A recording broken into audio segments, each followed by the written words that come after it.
Bueno, buenas noches a todas, a todos. Gracias por esta presencia, por este compartir en este ciclo toda tecnología política que hemos conformado aquí con un grupo de compañeros en el Centro Cultural de la Cooperación.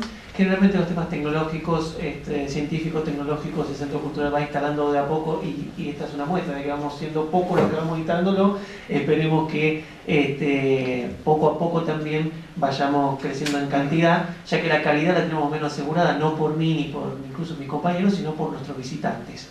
En el primer caso había sido Nemirosi, Nemirosi que nos comentó y nos dejó más o menos perplejo con las cuestiones de televisión digital abierta y con todo lo que esto involucra en términos de desarrollo científico, tecnológico y de inclusión y de oportunidades y de ampliación de las posibilidades de acceder a la información con estas innovaciones.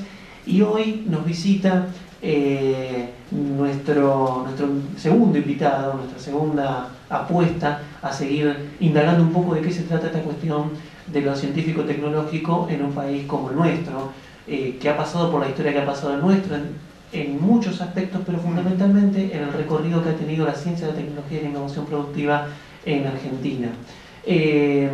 Nos va a acompañar Héctor Otegui, que es el CEO y el gerente general de INVAP.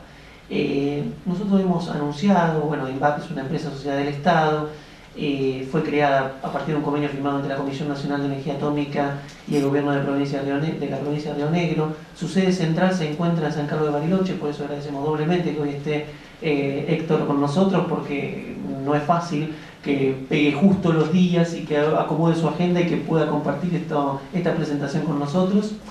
Emplea a más de 900 personas, entre las que se cuentan profesionales altamente experimentados.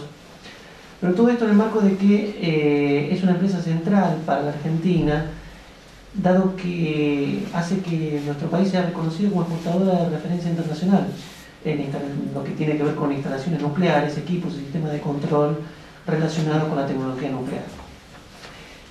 Yo quería hacer como una suerte de mínimo punteo de intentar enmarcar la presentación que hoy va a hacer Héctor de esta experiencia, de este organismo, de esta INVAP. Lo primero es pensar y seguir pensando a partir del primer encuentro en esta suerte de necesidad de construir claramente un sendero de debate, de construcción colectiva sobre una articulación concreta entre lo que es el sistema científico-tecnológico y la producción. Parece que ese es uno de los temas centrales y al mismo tiempo el tema central y de gran recorte de la problemática de desarrollo científico-tecnológico en Argentina. Lo primero que uno le viene a la mente es esta necesidad de una articulación inteligente entre un sistema científico-tecnológico y la producción. Pero es cierto, es un gran tema y es un gran recorte que vale la pena ir como al mismo tiempo recortándolo para enfocar bien cuáles son los problemas que va deduciendo este gran tema. Y para eso es interesante recuperar un poco la historia de los procesos de esta relación, de esta articulación de los sistemas científicos, tecnológicos y la producción. Hoy hablábamos precisamente con Héctor un rato antes de bajar de un libro muy interesante de historia de la ciencia de Diego Hurtado. Diego Hurtado es uno de los especímenes más interesantes porque es un físico, un doctor en física, y que ha publicado una historia de la ciencia que está escrita en lenguaje de historiador, o sea que es muy interesante la data, la información y la forma de entender los procesos que tiene Diego Hurtado como doctor en física, al mismo tiempo con la posibilidad de una redacción amigable de un historiador. Y él hace una historización precisamente de la ciencia en Argentina. Y está claro que hay unos vaivenes y unos cimbronazos importantísimos a lo largo de toda la historia institucional de la ciencia en Argentina. Él encuentra que así por los 30 se empieza a ver esta suerte de debate en términos de cómo institucionalizamos los avances científicos y cómo vamos creciendo en términos de esos desarrollos científicos en función de la producción y en función también del desarrollo de la ciencia por la propia ciencia. Y eso va a ser un debate que va a partir en principio de una diferenciación entre ciencia y tecnología. Generalmente nosotros tendemos a hablar de ciencia y tecnología como una pareja amistosa y amigable y que siempre han andado juntas, y la verdad que no. Y este es uno de los temas que también va a estar presente en la exposición de Héctor.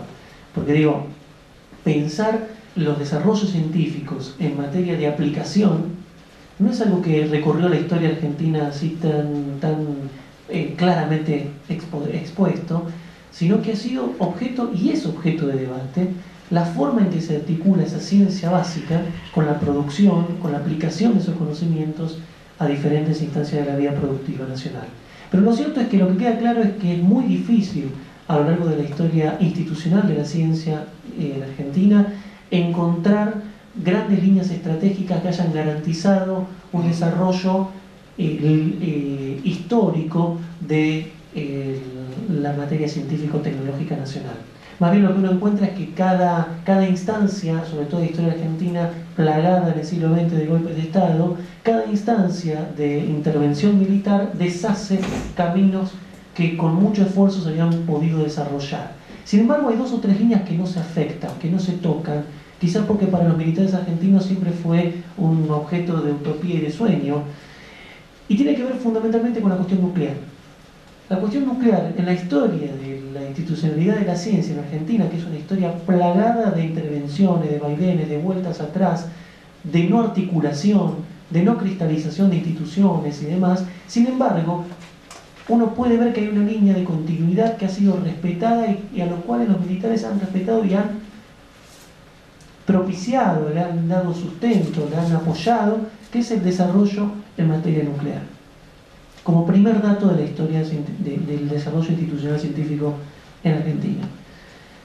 Ahora bien, todos estos vaivenes y todas estas imposibilidades institucionales y al mismo tiempo estas líneas que permiten ver cierto recorrido de largo aliento en la historia de la ciencia en Argentina, se da en un marco que bien vale la pena recuperar, y yo creo que se está haciendo un esfuerzo por recuperarlo, que tiene que ver con en qué contexto se desarrolla el sistema científico-tecnológico nacional. Y ese contexto, en autores como Jorge Sábato, en autores como Oscar Barsatsky, está bien claro que es un contexto muy conflictivo y es un contexto de dependencia. Entonces, aquello que muchos de nosotros hemos leído, indagado con respecto a una teoría de la dependencia, que está muy claro en materia de materia económica, en materia política, en materia de intervenciones militares en América Latina, prácticamente tiene un capítulo paralelo e igual de intenso en materia científico-tecnológica. La dependencia científico-tecnológica institucional. Y al mismo tiempo estos autores con mucha lucidez, en los años 60, en los años 70, cuando muchos sociólogos no veían esta variable como importante, sí la ven estos autores desde la ciencia y la tecnología, no solamente como un problema institucional, sino también y fuertemente un problema cultural. Dirá Jorge Sábato, en reiteradas publicaciones, el problema cultural, el problema de la dependencia cultural para pensar esa ciencia propia de los países no desarrollados o en vía de desarrollo, como quieran llamarlos. Pero lo cierto es que los científicos de la periferia les cuesta poder pensar los problemas de sus propios países, les cuesta poder desarrollar su propio proyecto de investigación por muchas variables, la económica, la dependencia política, la dependencia financiera de estos proyectos de investigación, pero fundamentalmente también llama la atención a estos autores, les cuesta poder pensarse como actores centrales en el desarrollo de sus propios países, científico y tecnológico, o sea, traducir aquella discusión, ciencia básica o tecnología, bueno, traducir esa discusión incorporándole un elemento que tiene que ver con el elemento cultural e institucional. Entonces, digo, hay otro elemento que me parece que es interesante verlo, porque a lo largo de la presentación de Héctor seguramente va a aparecer esto, porque cada vez que estamos discutiendo la ciencia, la tecnología y la innovación productiva en Argentina, como cualquier otro país de América Latina, también estamos discutiendo dependencia, también estamos discutiendo soberanía, y me parece que eso aparece claramente con el caso de INVAP, y me parece que es un punto interesantísimo para observar. Y en este marco, entonces, recuperar cierta pertinencia de este pensamiento es también hoy por hoy, puesto con otros nombres, pero que queremos decir y queremos sumar a esa discusión en el mismo sentido, tiene que ver con tampoco perder de vista un marco geopolítico para evaluar estas cuestiones. Allí, yo no conozco la presentación de Héctor, pero sí lo he escuchado en otros momentos, digo, la relevancia y la trascendencia fundamental de, por ejemplo, la cuestión espacial, por la información, por lo importante que hoy es tener esos datos en materia geopolítica, en materia de defensa de los recursos estratégicos naturales que tiene América Latina. Entonces también hay un elemento del marco geopolítico para este desarrollo científico-tecnológico.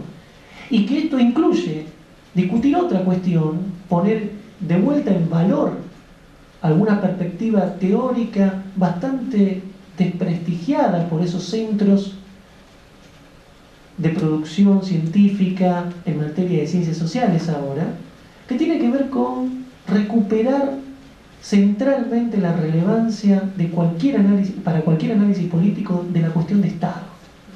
O sea, no hay nada de esto sin un Estado. Caramba, también nos dijeron que el Estado no era importante, que estábamos en un mundo que la verdad que no meritaba esa distinción entre política internacional y política nacional. Digo, no, de vuelta la necesidad, pero no por una cuestión académica de laboratorio, sino porque hoy por hoy América Latina ha plantado este debate no en lo teórico meramente, sino también en lo teórico y lo político práctico. O sea, si hay desarrollos hoy en América Latina más o menos interesantes, es en la medida de que América Latina ha recuperado capacidades estatales para poder desarrollar, impulsar esto. Y ahí viene la otra cuestión. Si estamos hablando del mismo tipo de Estado previo a los 90, o el mismo tipo de Estado clásico que acompañó todo el siglo XX, ese estado fuerte de bienestar como sinónimo de esas condiciones del estado de bienestar clásico. Y yo creo que no. Y yo creo que estamos hablando de capacidad estatal, pero de un estado distinto. Y quizás de una ciudadanía distinta. Por lo tanto, y eso también tiene que ver con nuestro caso, es necesario primero entender, y creo que los consensos están a la vista por las consecuencias que ha tenido en los 90, en que las tecnologías del New Public Management han dejado estas consecuencias y efectivamente cualquier proyecto que merezca ser la pena evaluado desde lo colectivo debe antes que nada ponerse en guardia frente a estas tecnologías. Pero también queda claro que ningún proyecto de este nuevo Estado va a poder alcanzar estos nuevos desafíos de soberanía tecnológica, científica, si repite ese estado del siglo XX. Quizás se trata más bien de entender que las empresas públicas deben ser antes que nada eficientes, deben ser antes que nada planificadoras estratégicas de sus propios desarrollos, y que esa es quizás la labor central para construir esos caminos estratégicos de soberanía política de los estados. O sea, pensar no solamente un nuevo Estado, sino que lo que yo estoy intuyendo es que es necesario comenzar a poner sobre la mesa qué forma va a tener esa nueva tecnología de gestión pública y qué forma va a tener esa empresa pública que acompañe y que haga sustentable estas estrategias de soberanía científica y tecnológica en el mediano y largo plazo. Pero por supuesto que son desafíos importantísimos y que no los vamos a resolver en el marco de lo discursivo o de la asamblea tan amena que estamos teniendo esta noche, sino que tienen que ver con empezar a poner en agenda pública debates que nos dan cuenta de salir un poquito de la agenda política cotidiana que no reconoce, entre otras cosas, los avances estratégicos que hoy nos va a presentar esto. Entonces, subidos ante esos avances, me parece que vale la pena poder pensar estas cosas. Por lo tanto, me parece que estas cuestiones que hacen a la historia política, que hacen a la historia en materia de instituciones científicas en Argentina, que reconocen esos debates que hoy se están recuperando en términos de dependencia para la materia científico-tecnológica, que reconocen y que ponen nuevamente en tensión la cuestión del Estado y la necesidad de que ese Estado sea un Estado con características propias de estos desafíos, no un Estado que reproduzca lo lindo del estado de bienestar del siglo XX, sino que aparte entienda que eso lindo hoy tiene otros desafíos por delante, que deben garantizar y hacer sustentable todos esos desafíos sociales, y que tienen que ver con que es preciso pensar otro tipo de Estado, Otro tipo de Estado que como tecnología de gestión no pondere obviamente nuevamente el New Public Management, pero que sí quizás se vuelva más participativo, se vuelva más permeable, se vuelva más planificador, y que en esa planificación incluya alguna que otra cosa, miren lo que voy a decir, alguna que otra cosa que el New Public Management metió junto con todo el paquete.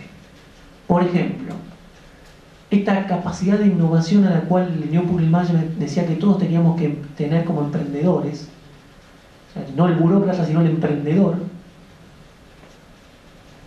no parece a priori algo que no debamos tener nosotros también en nuestras empresas públicas. Los objetivos son los que tenemos que discutir permanentemente. El objetivo de lo público al mando, lo colectivo antes que nada. Pero sí nuestras empresas tienen que tener criterios de eficiencia, sí tiene que haber criterios de resultados, sí tienen que ser sustentables.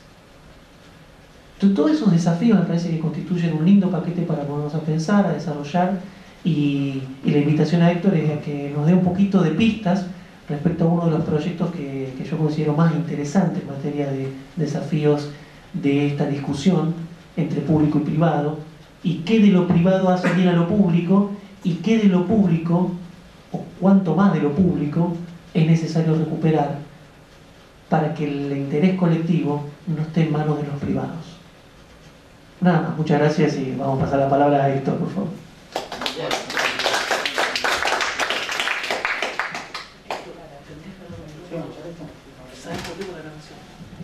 Sí, se va a tener.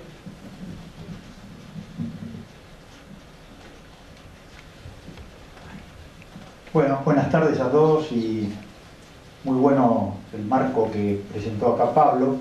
Lo único que no sé si voy a poder estar a la altura de todas las promesas que dijo que yo voy a presentar, así que vamos a ver cuál es el final de la cosa. En realidad, como comentarios iniciales, es un poco el objetivo ambicioso de esto, algunas cosas las vamos a ver medio, digamos, es más que nada una presentación que está más que nada en amplitud y no en profundidad. Después, en todo caso, en base a las preguntas, vamos a ir profundizando los temas que les parezca más oportunos, ¿no? La idea general es que nosotros nos movemos un poco entre lo que es el campo científico, puramente científico. Somos una empresa de tecnología que conecta lo científico con lo productivo, con el mundo real, que es una de las cosas que realmente en los países, que creo que Pablo se refirió un poco a eso, en los países que están en desarrollo, es la conexión que más falta. Hay buenos científicos, pero hay en muchas áreas, pero la conexión de aprovechar los desarrollos científicos en las empresas, en el mundo empresario, eso falta. Y todo esto basado en 40 años que tenemos de experiencia en lo que empezamos allá a principios de la década del 70, dentro del Centro Atómico Bariloche, un conjunto de egresados del Instituto Balseiro, y que bueno, que llegó a lo que es Invapoy. A lo largo de la presentación van a ir surgiendo algunas de las cosas que planteó Pablo, y fundamentalmente cuáles son los aspectos de políticas públicas, eso lo vamos a ir viendo hacia el final, qué aspectos de políticas públicas están pasando en los últimos años acá en nuestro país, afortunadamente, que revalorizan todo lo científico, que eso, digamos, por ahí yo lo veo que es importante, pero y lo tecnológico, es decir, los desarrollos donde se aplican esos conocimientos. Para eso vamos a ver un poco, la presentación la organicé cada tanto que la doy, yo creo que le cambio un poco el orden, porque a veces es difícil entender qué es lo que hace INVAP. Entonces empezamos con lo que hacemos, cuáles son las áreas de negocio. Después un par de ejemplos del proyecto de exportación más emblemático, que fue el caso de Australia, que alguno habrá escuchado algunas controversias que tuvimos ahí con Greenpeace en la década pasada. Después el ejemplo de un proyecto espacial, que se lanzó, el satélite que se lanzó hace 1 año y medio. De eso vamos a ver si tenemos suerte de poder pasar después un video cortito de 4 minutos al final de la presentación, que yo creo que es bastante representativo de lo que significó ese trabajo.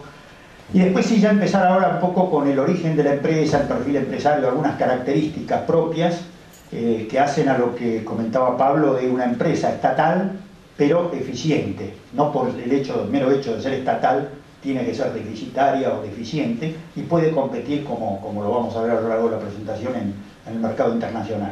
Y después, ¿cómo hacemos ya ahí sí, en el punto 5, desarrollo de productos? Eso se puede hacer si hay una política nacional clara en cuanto a no inventar nada nuevo, sino prácticamente en algunos casos imitar o adaptar lo que se ha hecho en todos los países industrializados para desarrollar productos de alta tecnología en esos países. Lo han usado y lo siguen usando. Y después sí en algunos aspectos de la cultura propia de INVAP, que son características fundamentales para haber tenido el desarrollo que tuvo la empresa y que vienen desde el principio, desde el fundador de la empresa, que era el doctor Conrado Esbarotto, que hoy es el padre del plan espacial, o sea, el director de la CONAE, la Comisión Nacional de Actividades Espaciales, que sería como la NASA argentina, ¿no es cierto? Y después sí ya entrar en el final en qué estamos ahora, qué perspectivas hay, y los comentarios finales están referidos más que nada a las políticas nacionales en lo científico y tecnológico, que son fundamentales para, no solo para INVAP, sino para en general las empresas que se estén desarrollando en distintas áreas de tecnología. La próxima, Carlos. Bueno, ¿qué hacemos? Dale. Las principales áreas de la empresa es el área nuclear, de donde nacimos, un área aeroespacial, o sea, satelital y gobierno, que gobierno más que nada tiene que ver con temas de defensa, un área industrial y también con la parte de energías alternativas, es la parte eólica fundamentalmente, y después un área más pequeña de sistemas médicos. La próxima.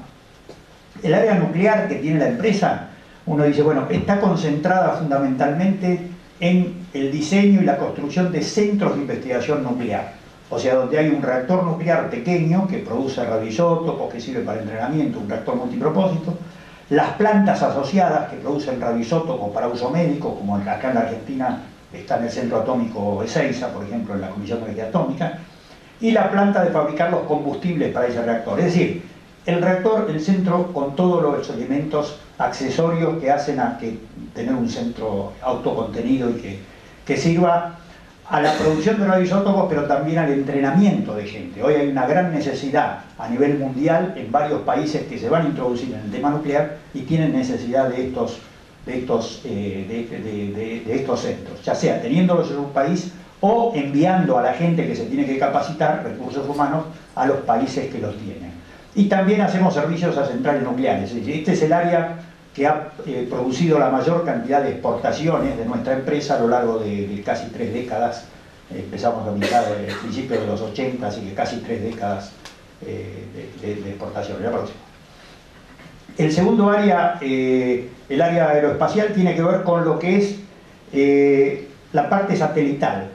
Desde el concepto de una misión satelital, es decir, algún científico, si es de origen científico, o del punto de vista económico, el INTA, los distintos organismos que tienen que ver con datos de la Tierra, que pueden ser útiles sacarlos desde el espacio. Desde el concepto de la misión, todo va a ser el satélite, el diseño, la construcción, excepto el lanzamiento del satélite. Y todo lo que tiene que ver con el centro de control, el diseño del centro de control del satélite, o sea, donde va, como decimos nosotros a veces, el chofer del satélite, y la bajada de datos, porque esos datos que va pasando el satélite. Para que tengan una idea, los satélites, la Argentina ya hizo el cuarto, se lanzó el año pasado, cada satélite de esos vuela a unos 600, 700 kilómetros de altura, para que tengan una referencia, porque lo que me decía Pablo, no son técnicos en general los que vienen acá, un avión vuela 10 kilómetros, 10.000 metros, 10 kilómetros, esto es 700 kilómetros. A esa altura un satélite tarda 1 hora y media en dar una vuelta entera a la Tierra, ¿no es cierto? Y va tomando datos o fotografías o mide cosas, etc. Y cada tanto cuando pasa, en unos 7-8 minutos que pasa por donde esté la estación, en el caso de la Argentina, la estación de control está en Córdoba, en Falda del Carmen, cerca de Carlos Paz. En eso, desde que aparece por el horizonte hasta que se vuelve a poner en el horizonte son 7-8 minutos y ahí tienen que bajar todos los datos y mandarle las órdenes al satélite. Así que para que tengan una idea de qué estamos hablando, un poquito, un feeling de esto, ¿no? Ese satélite vuela a esa altura a unos 27.000, 28.000 kilómetros por hora. Un avión vuela a 900.000, 900 o 1.000 kilómetros. Bueno, todo lo que tiene, como decía, todo lo que tiene que ver con la estación de tierra, que es la que controla, etc. La próxima. Y después también todo lo que tiene que ver con defensa. Yo decía, hasta el tema de radares, no solo defensa, sino el sistema de control de tráfico aéreo, radares para uso civil, para uso militar, y otro tipo de cosas. Ahora estamos ya con proyectos que tienen que ver con aviones no tripulados o sistemas para sostener una cámara que va en un avión que se mueve o un helicóptero y que tiene que estar filmando cosas de la Tierra, etc. Todo lo que tenga que ver con seguridad y defensa nacional En este momento hay una política, como decía, después lo vamos a ver más hacia el final específicamente, pero hay una política de usar, digamos, confiar en la materia gris nacional, en los técnicos nacionales, para hacer estos equipos sofisticados. La próxima. Y después, bueno, ya habló, no sé cuándo estuvo el amigo Nemirosi, habló del sistema de televisión digital terrestre. En eso también estamos trabajando junto con ARSAT, que es la empresa de comunicaciones de la Argentina, en conjunto con ellos, para lo que es ya instalar las estaciones repetidoras, las estaciones transmisoras de televisión digital. Ya hay unas 47, creo que era el último número que teníamos funcionando a lo largo y ancho del país. O sea, la señal se genera por ahí en Canal 7, Encuentro o donde sea, se manda por fibra óptica a la estación terrena que tiene ARSAT en Benavides, acá a 30 kilómetros de Buenos Aires. Ahí se procesa esa señal, se envía al satélite que opera ARSAT. Ese satélite ilumina, por así decir, todo el territorio nacional, y en cada lugar donde uno quiere transmitir en una zona de unos 30 o 40 kilómetros alrededor, se pone una torre, una antena arriba de la torre, y va un sistema de procesamiento de la señal que recibe del satélite, se procesa, se potencia, y después uno lo ve en su televisor en su casa con una antena especial. Tiene que tener un decodificador, que todo eso es todo un programa que yo creo que la trascendencia mayor de todo ese programa, más que tecnológica, es desde el punto de vista social, de poder llegar con televisión gratuita, de buena calidad, con posibilidad interactiva a futuro, y que va a llegar a todos los lugares del país. Así que yo creo que es un proyecto de alta significación. Ese es un poco el mapa. Ahí lo que está en verde es lo que ya está funcionando, lo amarillo está prácticamente instalado y en proceso de puesta en marcha. En fin, hay toda una serie. Pero como ven, para tener una idea, que ocupa... en amarillo está en operación, pero en verde están terminadas en operación. Se ve que ya es una cosa que abarca el país a lo ancho y a lo largo, ¿no? La próxima. Y después la parte de sistemas médicos, que tiene que ver con equipos de radioterapia para tratamiento de cáncer. O sea, son equipos que se diseñaron en conjunto con un programa de la Comisión Nacional de Energía Atómica y se han exportado a distintos países.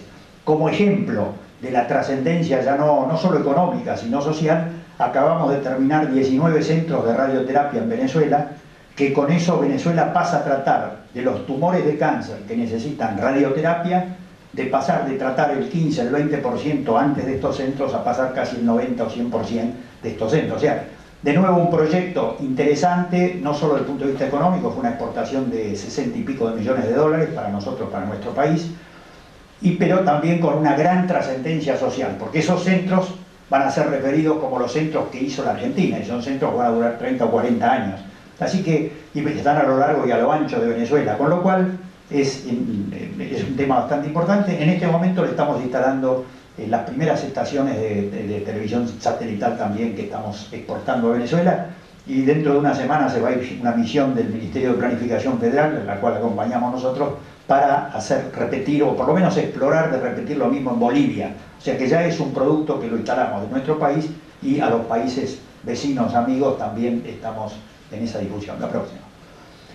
Y después el área industrial, la parte de energías alternativas, tiene que ver con temas de, fundamentalmente, energía eólica, temas de petróleo y gas, temas de plantas industriales. En definitiva, es el área dentro de la empresa que nos conecta más con el mundo económico productivo directo, el petróleo y gas, equipos eólicos para la parte de generación eléctrica por viento, servicios de asesoramiento a la industria. La próxima.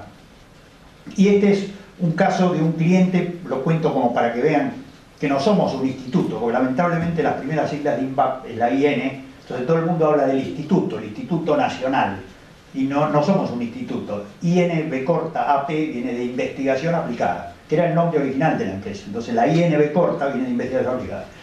Entonces nosotros somos una empresa y como tal desarrollamos, por ejemplo, para este cliente Petroplastic, una empresa que se instaló en Junín de los Andes, en Neuquén, para producir tubos de alta presión para gas y petróleo.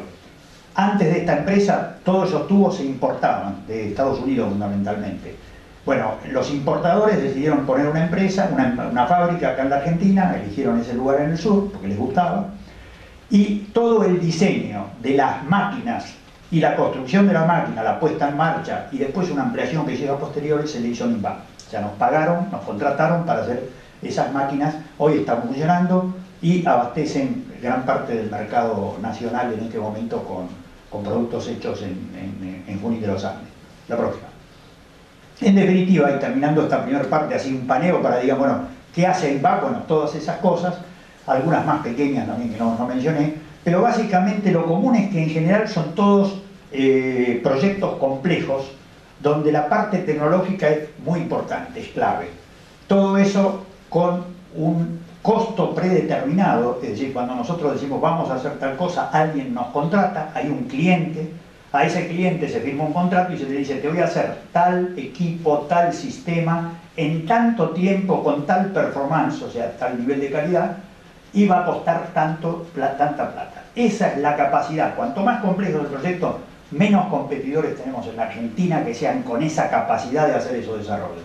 Todo eso, evidentemente, con un grupo ya bastante experimentado propio y con una muy buena relación con el Sistema de Ciencia y Tecnología Nacional, porque de ahí venimos, o sea, los que empezamos INVAP y mucha gente que se incorporó después, venimos del Sistema de Ciencia y Tecnología Nacional. Por lo tanto, hablamos el mismo idioma que los científicos, los entendemos, sabemos, los conocemos, sabemos cómo comunicarnos, cosas que los que vienen de la industria, del mundo productivo, que no tienen mucho que ver con el desarrollo, les cuesta mucho más trabajo hacer esa conexión. Así que básicamente esa es la esencia de INVAP. Todo lo que sean proyectos complejos. Uno dice, bueno, pero ¿qué hacen? Reactores nucleares, satélites, radares, el sistema de medicina nuclear en Venezuela. En general, todos esos proyectos tienen esa característica. Son complejos y algunos implican desarrollo de tecnología porque no está disponible. Por ejemplo, los radares es toda tecnología propia, porque no estaba disponible y se quería, por razones estratégicas, hacerlo con tecnología propia. Pero en el caso de la televisión digital es integrar. Si ya hay gente que hacía los transmisores, etc., inicialmente se han importado. Ahora, en el interín de estos primeros 2 años que hemos estado instalando estos equipos, se ayudó a desarrollar una empresa o un conjunto de 2 o 3 empresas que se asociaron en Córdoba para fabricarlos acá. Pero de entrada es la integración del sistema y garantizar que ese sistema va a costar tanta plata, va a ser competitivo, etc. Así que ese es básicamente el tema de INVAP. La próxima. El caso de Australia, es un reactor nuclear que se ganó, la próxima. Eso es, esto le da una idea, es una maqueta en realidad, que existe en la entrada del reactor que se hizo en Australia, ¿no? La próxima. Es un proyecto en su momento, en el año 2000, se firmó un contrato de casi $200 millones. O sea, es un contrato muy importante, que se ganó una licitación. Hoy, a valores de hoy sería más cercano a $300 millones. Se le da una idea de la magnitud del proyecto. Era un proyecto llave en mano, era hacer un reactor y todas las facilidades auxiliares, donde querían un reactor estado del arte, que quiere decir fundamentalmente desde el punto de vista de seguridad del reactor. Australia es un país que es más antinuclear que nuclear, pero para este reactor, para producir los radioisótopos, para uso médico, uso en agricultura, uso en la industria, querían un reactor muy seguro. La próxima. Hicieron un concurso, lo tengo ahí. Hicieron un concurso internacional donde se presentaron 8 empresas, calificamos 4 y finalmente la oferta argentina fue declarada la mejor oferta. No era la más barata, pero precio-calidad, que era el criterio que usaron los australianos, fue la mejor oferta. La próxima. Esto da una idea de la complejidad del proyecto, donde se ve, ANSTO sería la Comisión de Energía Atómica, que está arriba de todo, sería la Comisión de Energía Atómica australiana, firmó el contrato con nosotros, y después a través de nosotros había una serie de contratistas del lado izquierdo, desde Argentina o internacionales, y después los australianos del lado derecho, que tienen que ver con, por ejemplo, la empresa constructora. No íbamos a llevar una empresa constructora acá de la Argentina. Toda la parte de las instalaciones normales se hicieron con empresas australianas, y el resto o con empresas argentinas, o lo que no podíamos hacer o no teníamos experiencia, con las mejores empresas del mundo, alguna empresa húngara, ruso, francés, Estados Unidos. Pero todo eso, el tema es que nosotros firmamos un contrato en el año 2000, el 13 de julio del año 2000, y prometimos que en el 2006, fin del 2006, iba a haber un reactor andando llave en mano donde había tierra pelada cuando empezamos. El costo estaba fijado de antemano, o sea, no había que equivocarse en cuanto era el cálculo, y tenía que tener una serie de performance en cuanto a la calidad nuclear de ese reactor, que estaba puesto de antemano, que si se mejoraba se pagaban premios y si no se cumplía se pagaban multas. Ese es el tipo de proyecto internacional que hacemos nosotros. La próxima. Bueno, esto para tener una idea de qué es una obra. Uno piensa por ahí un reactor es un laboratorio. Fíjense lo que es el recipiente principal del reactor en el que se está montando comparado con el tamaño de la gente. La próxima. Esto es en Bariloche, este componente se fabricó, se diseñó en Bariloche en una aleación especial, cuesta del orden a mercado de valores internacionales 4 o 5 millones de dólares. Fue hecho, cuando uno habla de valor agregado, fíjense el tamaño de eso, no sé si pesaba un par de toneladas, todo ese tipo, y bueno, fue en un avión especial para llevarlo a Australia. La próxima. Esto es cuando se está instalando esta pieza en el recipiente principal del reactor. Es una pieza muy significativa porque ahí va, adentro de eso van los combustibles del reactor, el agua pesada, en fin, una serie de cosas. O sea que una pieza con exigencias técnicas muy importantes. La próxima. Este es el hall principal del reactor. La próxima.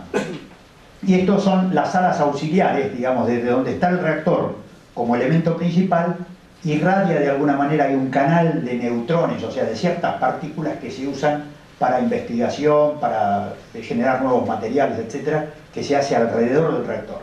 Nosotros lo entregamos eso vacío, nosotros lo entregamos vacío como está en la margen superior derecha, y después de unos meses ya estaban instalados universidades australianas, de Nueva Zelanda y de algunos otros países, de Japón, de Tailandia, que alquilan ese lugar para hacer experimentos durante varios meses, le pagan a Australia para utilizar ese reactor. O sea que es un centro de investigación nuclear de alta visibilidad internacional, con lo cual ese reactor que hizo la Argentina es conocido en todo el mundillo nuclear, se sabe que esa obra está hecha, que es una obra que salió muy bien, que se hizo en términos, y es la mejor propaganda que tenemos para que hoy cualquier país que hace una licitación internacional de este tipo de reactores, incluido uno en Holanda que hubo hace poco, nos invitan a participar.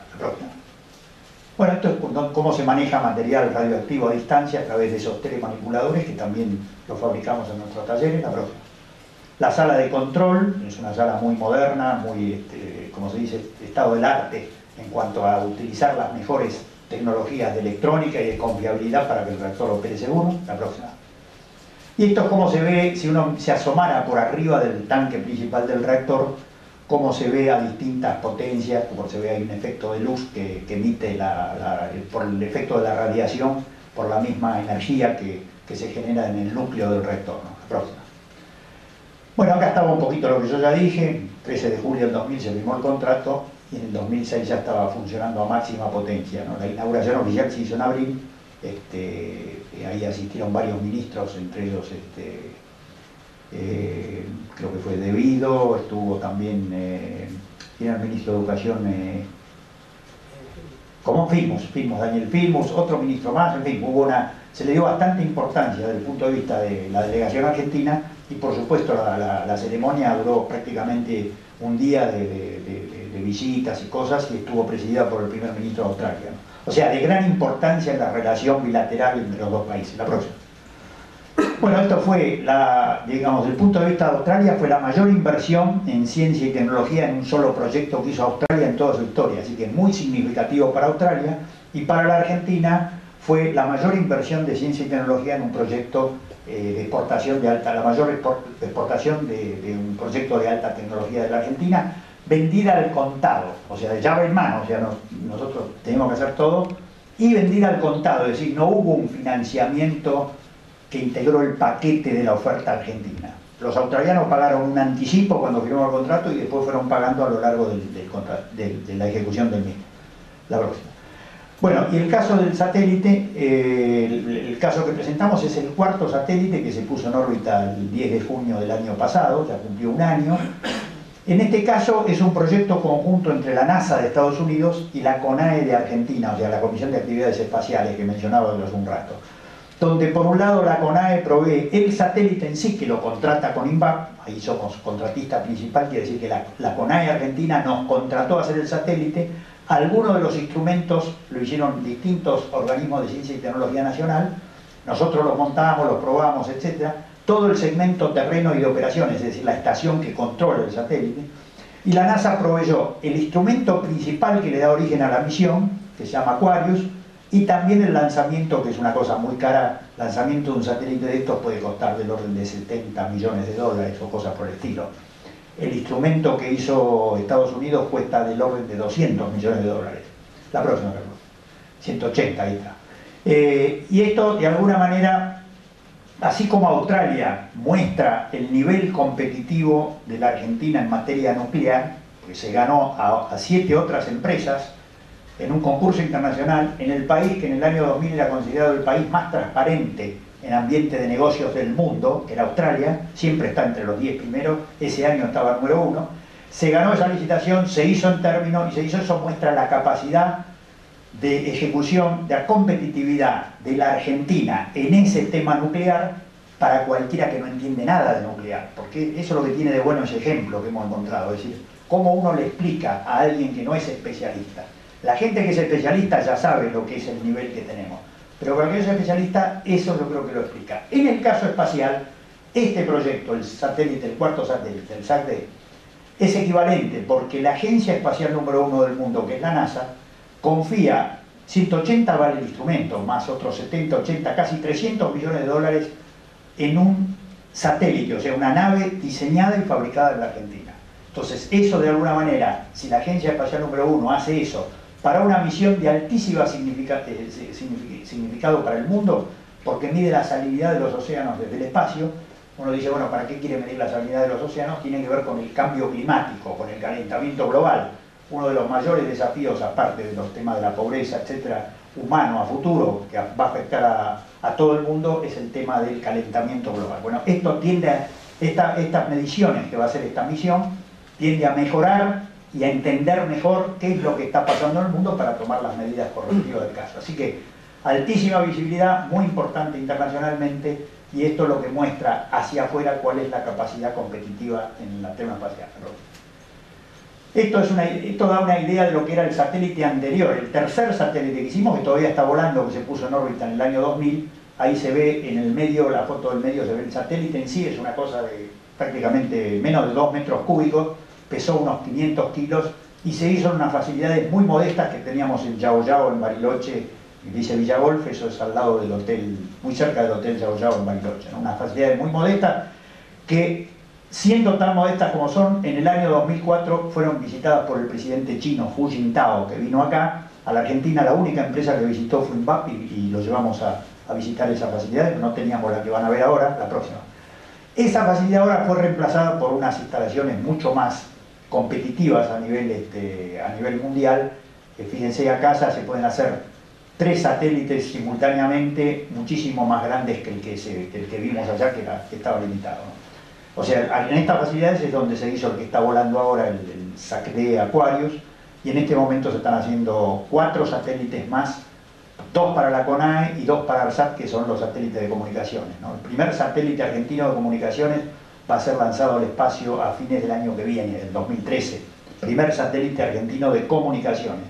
Ya son satélites que son geoestacionarios, quiere decir que se mueven igual que la Tierra, o sea, giran a la misma velocidad que la Tierra. Si uno los pudiera ver, están muy altos, están a 36.000 kilómetros, si uno los pudiera ver siempre lo vería en el mismo lugar. Y esos son los satélites que iluminan, nosotros decimos, iluminan la Tierra en el sentido de que uno, por ejemplo, los satélites, lo que tienen DirecTV, es una antena que está apuntada al satélite. No se la va cambiando la antena, está fija, porque respecto a la Tierra el satélite está fijo, se mueve a la misma velocidad, ¿no? Así que ahí ya estamos hablando de otro tipo de tecnología ya más avanzada que se requiere para este tipo de misiones. La próxima. Bueno, estas son distintas fotos. De esto vamos a ver una película, así que pasa rápido, Carlos. Esto es en Brasil. Esto, por ejemplo, es una facilidad que no teníamos en la Argentina y que a partir de ahora, antes de fin de año, la tenemos instalada en Bariloche, adosada a la facilidad que vieron de armado el satélite. Vamos a poder probarlo en la Argentina antes de llevarlo al lugar de lanzamiento. Antes eso implicaba un avión especial, llevarlo a Brasil, ellos tenían las facilidades, lo probaban ahí durante varios meses y de ahí después iba a Estados Unidos, lanzamiento, lo que fuera. La próxima. Esto ya es previo, cuando se pone el satélite, se pone en el cohete americano que fue el que lo lanzó al espacio. O sea, esto ya es Estados Unidos. La próxima. Y este es el momento del lanzamiento. Ya vamos a ver si podemos, alcanzamos a ver el video, va a estar bueno. Dale. Y esta es la primera imagen que se tomó de salinidad desde esta misión, y continuamente a partir de ahí se están relevando datos para ver cómo evoluciona con las corrientes, con las temperaturas, con los vientos, con un montón de parámetros que son los que usan, los que hacen los modelos de entender qué es lo que pasa con el cambio climático. La próxima. Y esto da una idea, digamos, si uno tuviera que elegir, desde ya que muchos de los proyectos, o todos los proyectos nuestros son trabajos en equipo de mucha gente de distintas especialidades, o sea, pero si uno tuviera que elegir un ejemplo así más emblemático de trabajo en equipo de mucha gente, de varios países, de varias instituciones, etcétera, es este satélite. Y todo eso va en, digamos, del orden de 1500 kilos, que ocupan 2 metros cúbicos, y ahí hubo intervención en diseño, en fabricación, en poner componentes, instrumentos, etcétera, etcétera, de gente. Bueno, en el caso de INVAP, no sé, unas 200, 250 personas nuestras, la CONAE también, que habrá sido unas 50 personas de la CONAE, empresas argentinas, 139 empresas argentinas proveyeron distintas partes para el satélite, todo el sistema de ciencia y tecnología, o todo, algunos elementos importantes del sistema de ciencia y tecnología, la Universidad de La Plata, algunos institutos del CONICET, el Instituto Argentino de Radioastronomía de La Plata, en fin, varios organismos proveyeron instrumentos que vuelan en ese satélite, y después países extranjeros en el lanzamiento y el diseño del instrumento principal, Estados Unidos. Francia tuvo un instrumento, Canadá tuvo un instrumento, Italia un instrumento y Brasil todas las pruebas. Todo eso, la coordinación de todo eso, es lo que yo digo que nos distingue de otras organizaciones. El poder manejar y decir, bueno, en 5 años o en 6 años vamos a tener un satélite volando, y para que se ubiquen, digamos, bien, un satélite una vez que está puesto arriba no se puede reparar. Un reactor, dentro de todo, uno lo tiene en la Tierra, entonces uno lo terminó. Si algo salió mal lo puede ir y corregir. El satélite no se puede, o sea que lo que no anduvo, no anduvo. Entonces tiene que tener una confiabilidad y una calidad, toda la construcción, el diseño y todo, para que todo funcione bien y no se interfiera un instrumento con otro, que las baterías funcionen, que el panel solar se abra, porque si no, no tiene energía el satélite y se muere porque no puede conseguir energía. En fin, todo lo que significa eso. Y de alguna manera eso sirve también para mostrar, contradecir un poco eso que siempre se dice, que la Argentina tiene buenos científicos individuales, pero no sabe trabajar en equipo. Bueno, yo creo que este proyecto, más otro proyecto, pero este proyecto es emblemático de mostrar que se puede trabajar en equipo, no solo nacional, internacional, con empresas privadas, estatales, todo eso se puede hacer y cumplir con un objetivo cuando hay una experiencia de poder hacerlo, hay una voluntad de poder hacerlo y uno tiene una convicción que lo va a poder hacer. Hablo un poco por ahí, ya adelantándome a no tener ese colonialismo mental que le dan a mucha gente cuando va al exterior y le muestran que todo es muy difícil y que hay ciertos trabajos que los países, digamos, que no están, los países en desarrollo, no van a poder hacer, que eso tienen que hacerlo los países complejos. Ese es el problema de actitud que por suerte nosotros desde el inicio lo tuvimos a Barotto, que metió eso en la cabeza. Acá la materia gris argentina no será mejor, pero tampoco es peor que cualquiera que haya en cualquier país desarrollado o industrializado del mundo. La próxima. Bueno, ahora vamos un poco a la parte del perfil, digamos, el origen, etc. Pasa, Carlito. Bueno, yo ya dije que la fundación fue un grupo del Balseiro que empezó Barotto, lo dirigía a principios de los 70, propietario es la provincia de Río Negro, es decir, esto es una empresa del Estado provincial, es una sociedad del Estado y comparte el control con el Estado Nacional a través de la CONEA, o sea, hay como una sociedad, Estado provincial y Estado Nacional a través de la CONEA. Esa es una foto ya, no sé si es tan vieja, pero de lo que es la sede nuestra ahora propia que tenemos a la entrada de Bariloche. La próxima. Digamos, la empresa opera como una empresa privada. ¿En esto qué quiere decir? Que vive de lo que vende. O sea, INVAP no tiene subsidios o está en el presupuesto provincial, por el hecho de ser provincial, muchas empresas provinciales, en Río Negro tiene como 13 o 14 empresas provinciales, en general yo diría todas, salvo una de seguros creo, todas reciben subsidios del presupuesto provincial. Eso nosotros nunca hemos tenido, y un poco fue una hipótesis de Barotto de crear una empresa que viva de lo que venda. Y la idea de que siempre hay el concepto de cliente que tiene una empresa privada, o sea, para garantizar que uno hace algo que sirva, tiene que tener a alguien que esté dispuesto a pagar. Ese es un poco el concepto de cliente. No hay exenciones impositivas más allá de las que pueda tener cualquier empresa privada, y sí tiene una política que desde siempre se aplicó todos los años, que es reinvertir las ganancias. O sea, eso es lo que le permitió crecer a la empresa.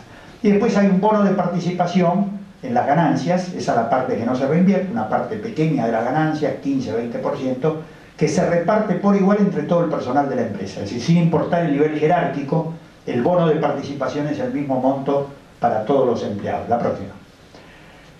Cuando uno dice, bueno, empleados, hoy ya somos creo que 940 empleados, la mayor parte son profesionales y técnicos altamente especializados, o sea, un perfil muy especial.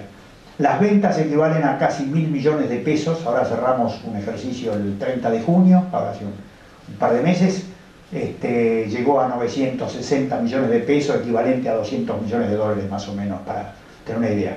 Y el backlog es la cantidad de contratos que tenemos pendientes de ejecución, unos 500 millones, y nuevos contratos en negociación por del orden de 700 millones de dólares. Es decir, una cantidad de trabajo a futuro que va a implicar, para poder ejecutarlo, el continuo desarrollo y crecimiento de la empresa. La próxima.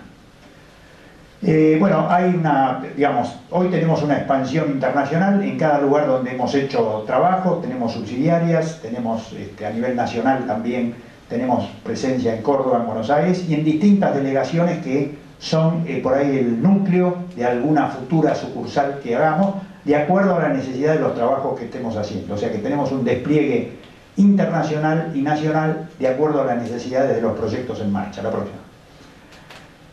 El vínculo muy importante, los vínculos con organismos nacionales como la Comisión Nacional de Energía Atómica, la Comisión Espaciales, la Comisión de Actividades Espaciales y ARSAT. Eso fundamentalmente, eso nos permite hacer cosas que por ahí, si no tuviéramos esos vínculos sería muy difícil.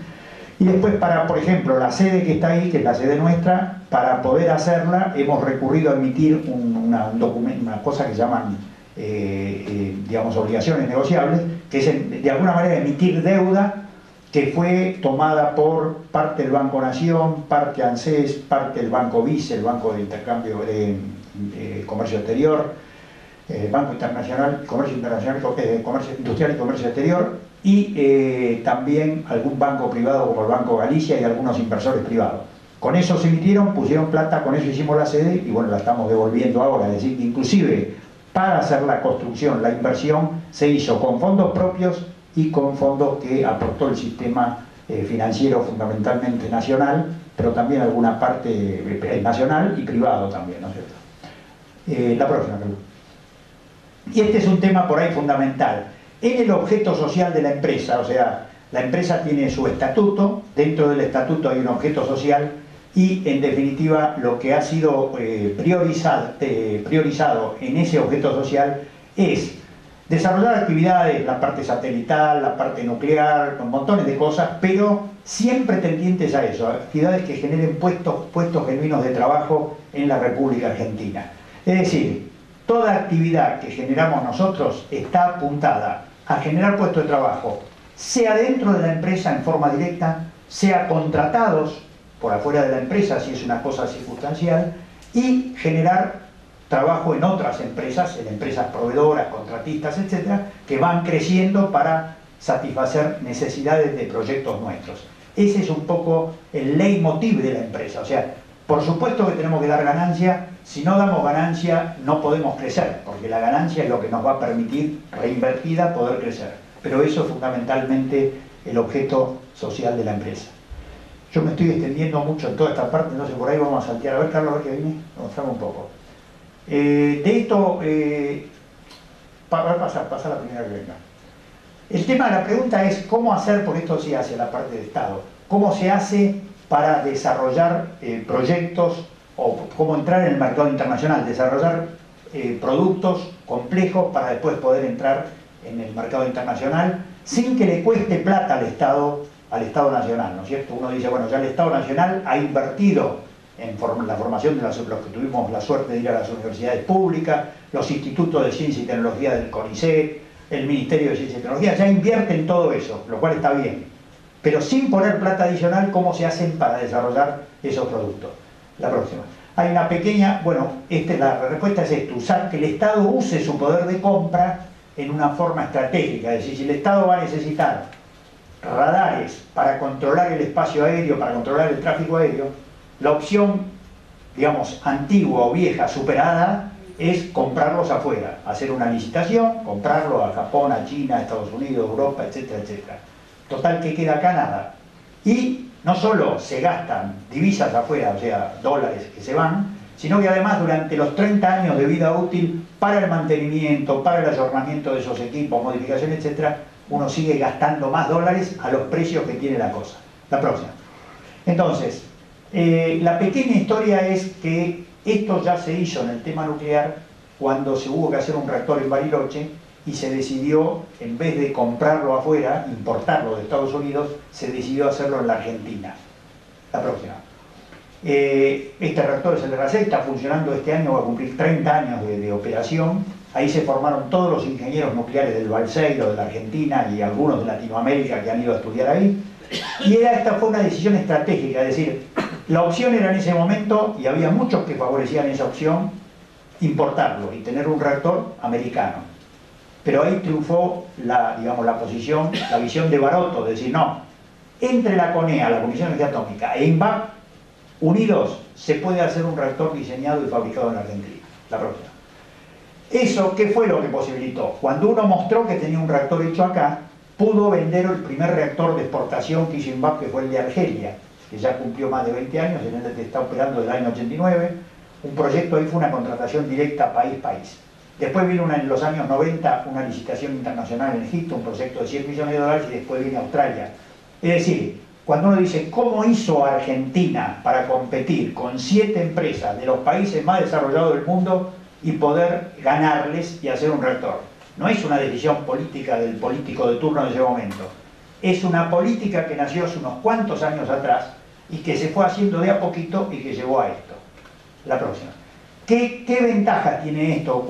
¿Qué es lo que hace este uso estratégico del poder de compra? En primer lugar, soluciona un problema, un costo competitivo de instalación y de mantenimiento durante la vida útil, que eso es importante tenerlo en cuenta. ¿Por qué? Porque a veces hay cantos de sirena de proveedores externos que dan los radares o lo que sea el material, lo que sea complejo, a un precio por ahí inclusive por debajo de sus costos, inicialmente, pero después durante la vida útil recuperan eso y muchísimo más, porque uno para comprar un repuesto de una determinada marca tiene que ir al fabricante original, no puede licitar eso. Ya una vez que tiene el equipo ahí está agarrado para poder comprarlo durante toda la vida. La próxima. No, abre posibilidades de exportación, o sea, lo que vimos en la parte nuclear. Nadie va a comprar en la Argentina algo que es una idea o que es algo en papel. Si alguien viene a comprar un reactor, un radar o algo, lo quiere ver. Y dice, a ver dónde tenés el radar. Acá lo tenés, a ver cómo funciona, a ver, lo quiero probar. Después de ahí puede que compre o puede que no, pero sin eso no compra. Entonces permite la posibilidad de exportación. La próxima. Sin costos adicionales para el Estado. O sea, el Estado a donde apuntamos nosotros cuando hacemos un radar es al costo internacional del radar puesto en la Argentina. Contra eso tiene que ser. El Estado no tiene por qué pagar de más para eso. La próxima. Y habilita potenciales derivaciones. O sea, gracias a que se hizo todo ese desarrollo nuclear, a principios de los 90 empezó el tema espacial, porque había capacidades de equipos humanos desarrollados para atacar problemas tecnológicos complejos. Entonces se pudo hacer todo lo que vino después en la parte espacial. Y hace 10 años atrás, 2003-2004, todo el tema de radares. O sea, todas las aplicaciones industriales. Es decir, a partir de una decisión estratégica correcta, se deriva todo lo que tiene que ver con exportaciones de alta tecnología y todo lo que tiene que ver con otro tipo de aplicaciones. Hoy, por ejemplo, la televisión digital. La próxima. También disminuye las importaciones, ahorra divisas, eso es obvio. Y además, la próxima, el tema de la materia gris. Es decir, siempre se habla de que hay que retener la materia gris. Bueno, la materia gris no se retiene nada más que con palabras y con retórica o con buenos sueldos nada más. Tiene que haber proyectos. Entonces, mucha gente está motivada a quedarse en el país si hay proyectos interesantes, desafíos interesantes y hay un sueldo razonable. Tampoco es que va a venir a trabajar por migajas si se lo, digamos, se lo humilla, como pasó a veces en la década del 90, etcétera, la gente tiende a irse. Pero si hay sueldo razonable, el primer factor es tener proyectos significativos que sean un desafío, que le permitan actualizarse, capacitarse y poder lograr como los casos de estas que hemos mencionado. La próxima. Y acá se ve un poquito el camino, ¿no es cierto? La Argentina hizo el reactor de de Bariloche, después vino un reactor en Perú que yo no lo había mencionado, que hizo la Comisión de Energía Atómica, el de Argelia, que hizo el de Egipto, el de Australia, y bueno, hoy estamos haciendo ya un reactor nuevo para la Argentina, parecido al de Australia, y estamos por firmar un contrato para hacerle la ingeniería a un reactor gemelo, o mejor dicho, mellizo, digamos, no es exactamente igual, mellizo del argentino para Brasil. Así que imagínense, hace unos años atrás, si yo hubiéramos tenido esta conversación acá, y yo les hubiera dicho, vamos a venderle tecnología nuclear a Brasil. O vamos a ir a Brasil a probar nuestros satélites en las instalaciones brasileñas, en temas sensibles como el espacial, todo geopolíticamente hablando, imposible de pensar. Así que también es un elemento del punto de vista geopolítico de entrar en confianza con países que en otras épocas cualquiera hubiera dicho que éramos competidores o que estábamos en alguna carrera de tipo armamento, ¿no? La próxima. Bueno, y voy a terminar con esto de la cultura empresarial. Bueno, pasa, ponemos. Esto es un poco, alguien pregunta, dice, bueno, ¿qué elementos fueron claves para tener la INVAP de hoy? Lo vamos a pasar rápido. El tema, pasa rápido. Aceptar desafíos, esto es lo que decía, no al colonialismo mental.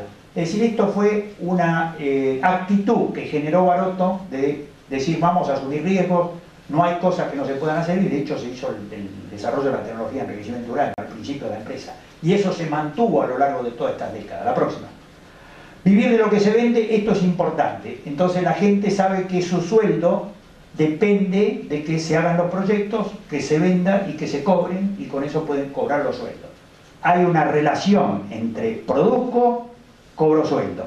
Que eso, lamentablemente, por distintas razones que ustedes probablemente estén en mejores condiciones de entender que yo, se ha perdido en mucho del Estado nacional o provincial o municipal esa relación de, además de derechos, tengo obligaciones. Entonces hay muchas veces que se tiende a decir, bueno, poner énfasis en los derechos, está bien, pero también hay obligaciones. Entonces vivir de lo que se vende y que es una empresa es un factor clave para lo que se hizo después. La próxima. Sentir a la empresa como propia, esto la gente lo tiene, sabe que la empresa no hay un dueño, un Juan Pérez que se lleva la plata, que se lleva, digamos, las ganancias y que se las lleva o las reparte entre cosas. Sabe que todo lo que se ganó, que no quedó para sueldos, que no quedó para la parte operativa de la empresa, se reinvierte en la empresa para generar nuevos trabajos, para mantenerse competitivo, para mantener los trabajos que hay, porque hoy una empresa que se queda media paralizada desaparece en poco tiempo.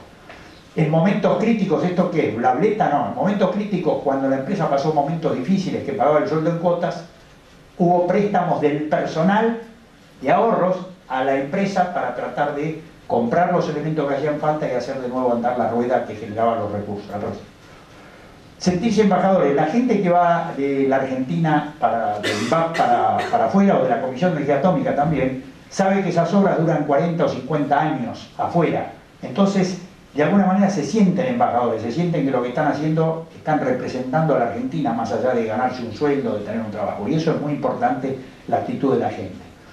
Bueno, esta es digamos, un poquito más difícil de entender, pero en general lo que hemos, digamos, a lo que va esto es que se ha ganado la confianza de proveedores internacionales de componentes críticos, llámese Estados Unidos, Europa, Japón. ¿Esto qué me refiero? Para hacer un radar nosotros lo diseñamos, pero los componentes electrónicos la Argentina ni ningún país en América Latina los fabrica, son pocos países en el mundo.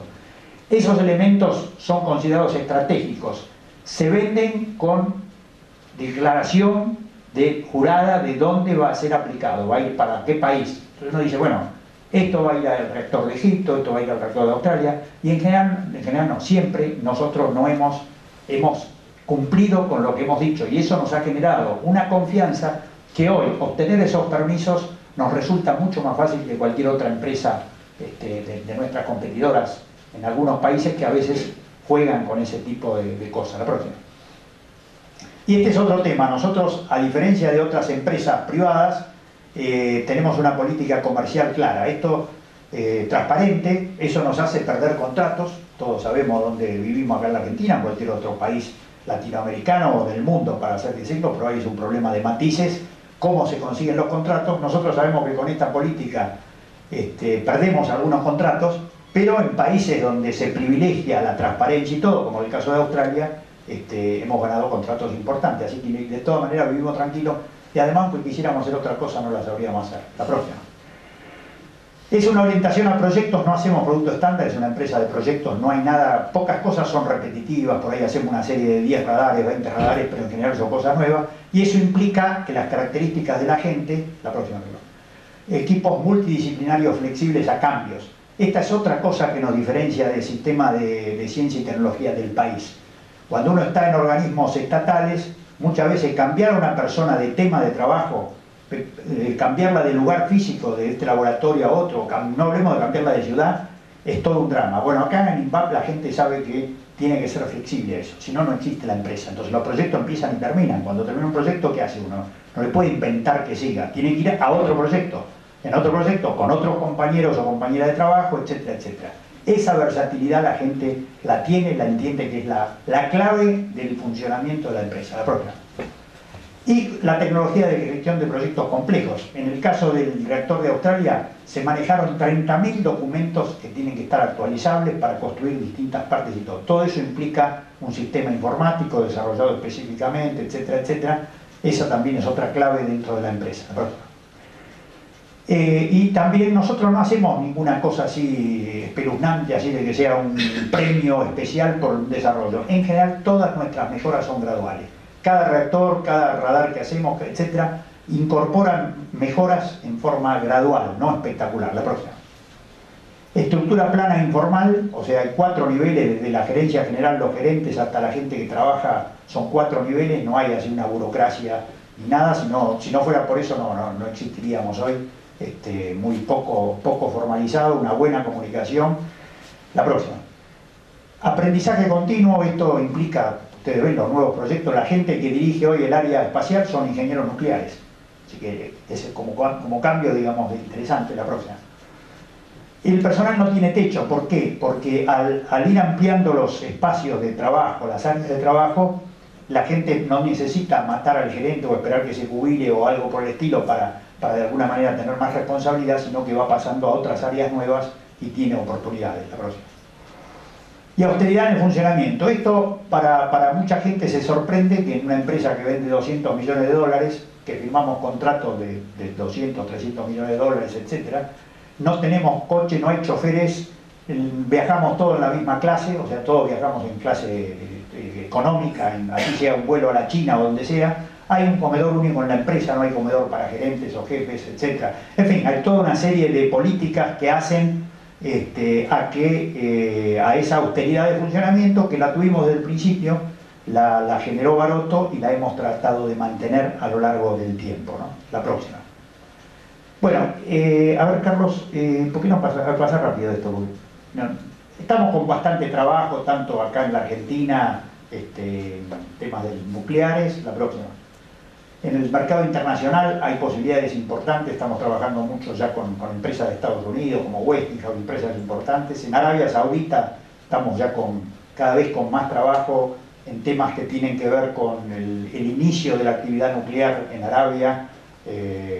Empezamos con una planta que tiene que ver con residuos radioactivos naturales que se producen en la industria del petróleo y de gas. Uno parece mentira, uno dice, bueno, pero ¿cómo? Y sí, cuando uno hace un pozo a 2.000, 3.000 o 4.000 metros, a esa profundidad hay radioactividad natural. Entonces hay polvo que contamina esos caños cuando uno los saca, o las bombas o todo, tienen que ser decontaminados, así que de eso le hemos diseñado una planta, ahora vamos a ver si la podemos construir. En Australia hay otras cosas, en Egipto estamos trabajando todavía con varios proyectos, la propia.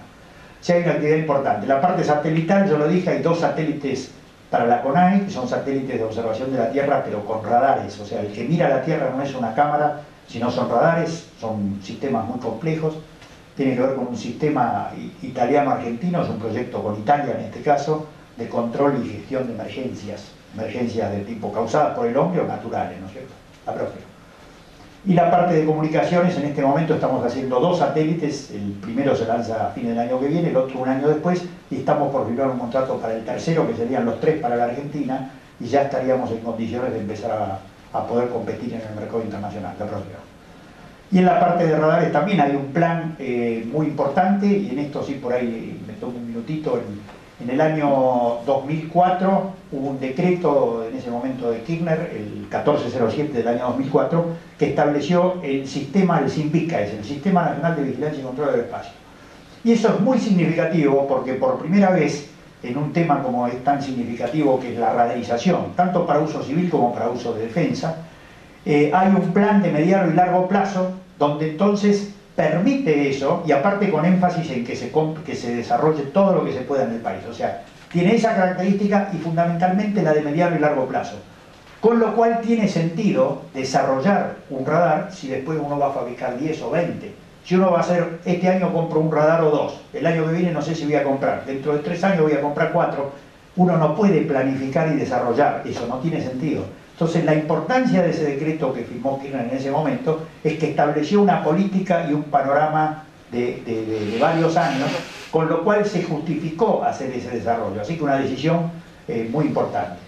Dicho sea de paso, en la que hablé de los radares de comunicaciones, acá en la Argentina se decidió hacer radar de comunicaciones cuando Moreno era el secretario de Comunicaciones. Y él dijo, demos un salto más. Nos preguntó a los que estábamos, a la CONAE, a ARSAT, a INVAP, etcétera, a ver si podíamos dar el salto de satélites más chicos a satélites geoestacionarios.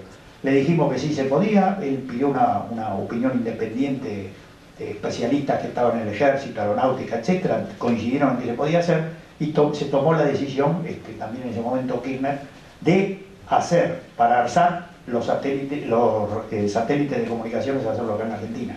Dos decisiones políticas muy importantes que van a afectar, quién sabe cómo, las posibilidades de exportación de tecnologías complejas hacia el mundo, ¿no? La próxima.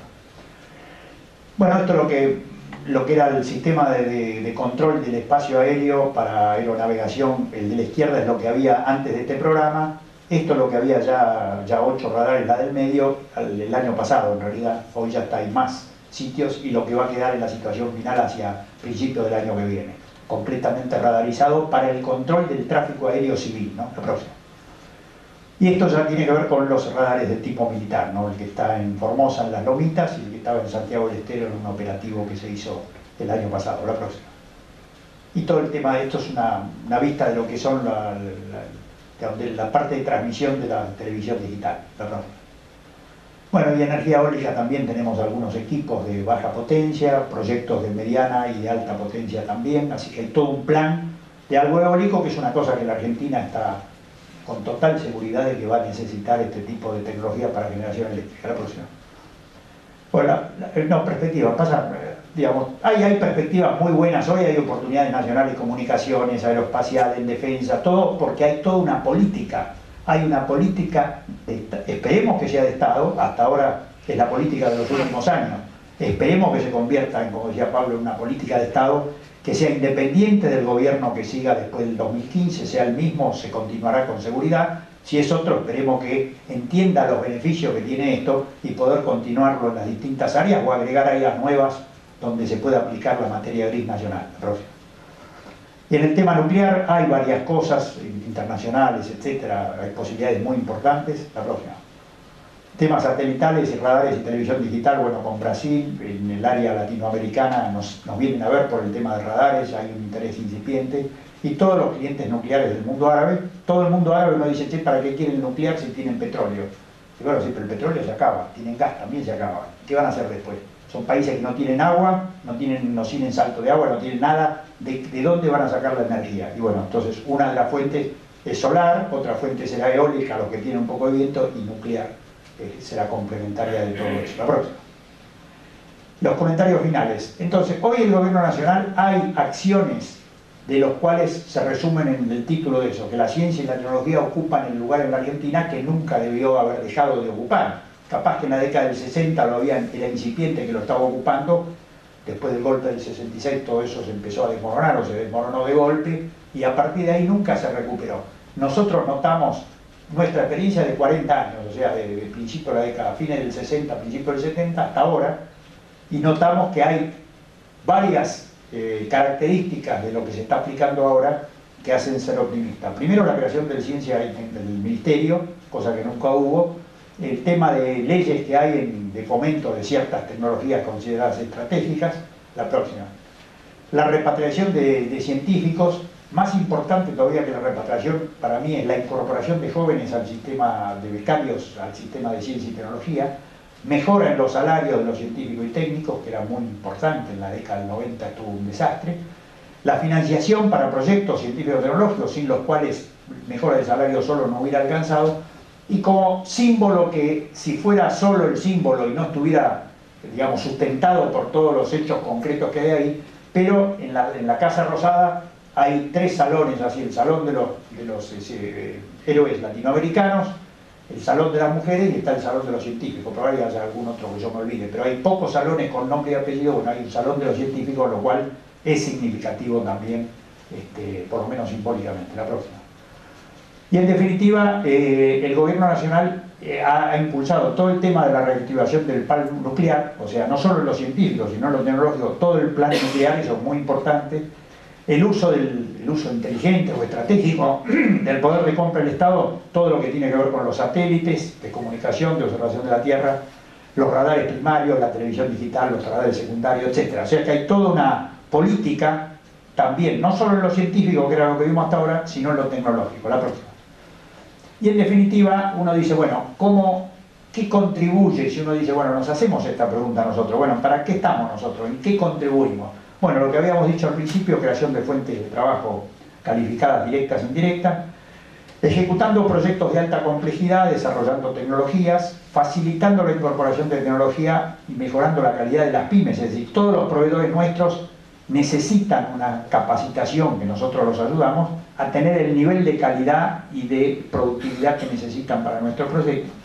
Y en el exterior también, cada vez que nosotros instalamos un reactor o un centro de medicina nuclear o lo que sea, de alguna manera está mostrando una faceta distinta a la Argentina, que no es un productor de bienes primarios nada más, sino que hay cosas de alta tecnología que la Argentina es capaz de hacer. Entonces, ¿qué pasa?